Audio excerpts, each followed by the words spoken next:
Hello, BookTube. I've got 4 new releases to show you today, starting with Gregory Wood's Homintern. This is a book in which he argues that the artistic inventiveness of the homosexual subcultures in the last 100 years tremendously invigorated the mainstream cultures. It's a great premise. It's a thoroughly researched book. It's got this lovely... The actual printed hardcover is little pictures, mosaic pictures of all these homosexual trailblazers. I only skimmed this just a bit, just the beginning of it, when I got it in ARC, so I will be reading it cover to cover for the first time in this finished copy, and I have very high hopes. Our next one is Anatomy of Malice by Joel Dimsdale.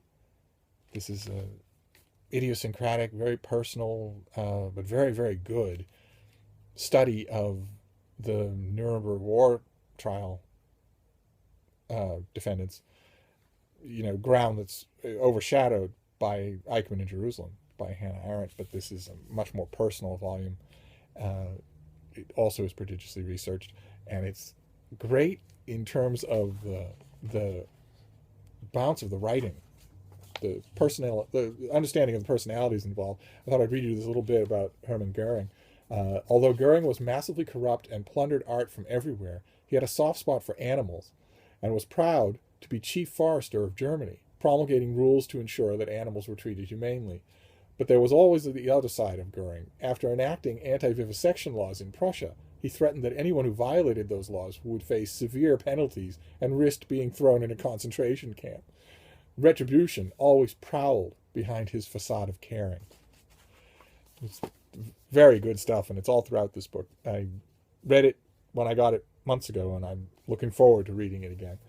Our next one is The Classical World by Nigel Spivey, who is a simpering, whey-faced prat in real life, but can really write. And this is his overview of the classical world, classical literature, covering 800 years. And it's really good. It really is. He has a way with picking out little moments and vignettes. I thought I would read you one pertaining to the causation of the Third Punic War. This is Cato, of course. It was perhaps due to his agricultural wisdom that Cato, visiting Carthage as part of a delegation in 153 BC, concluded that Rome's enemy in North Africa must be utterly destroyed. Carthaginian power had been pruned, as it were. It would only grow back even stronger. On one occasion, to prove his point, Cato came to the Senate in Rome carrying a basket of newly picked figs. "Look how fresh these figs are," he announced, "and they come from Carthage. That is how close our mortal enemy lies." Within a few years, Cato had his way. A pretext for war, thus the Punic War, was found, and surrender deemed inefficient. In 146 BC, the city was comprehensively taken out by Roman troops. If you're looking for accessible one-volume introduction to this world, perhaps you're interested in studying it or reading its literature, this is a good one to get. It comes out in mid-July. I'll remind you when it comes out in hardcover.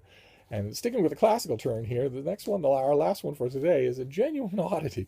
It's a new translation of Book 6 of the Aeneid by Seamus Heaney. And it's odd for a couple of reasons. Foremost being that Seamus Heaney is dead and has been dead for quite some time. But the second being that Heaney was no more of a classical scholar than he was a ballerina. It's an odd choice, but so was his translation of Beowulf. And it is rightly revered as a classic. It's a brilliant work. So it's possible that the publisher is thinking they can get lightning to strike twice. It's just the one book of the Aeneid in which Aeneas voyages to the underworld to see the ghost of his father, Anchises. And it's... I don't know what to make of the English translation. I read it in ARC, and I will read this again. I'll study it, as it were. But sometimes the prose seems rather, not to be too ironic, lifeless. I thought I'd read you just a bit here. This is a moment when Aeneas encounters his former navigator, Palinurus, who's dead but unharrowed, so his body's just lying there on the beach. And so his shade can know no rest, and he asks for that last mercy that the living can give to the dead. And Aeneas tries to reassure him. He says, "Your plight is a hard one, but hear and remember my words. They should be a comfort. What will happen is this.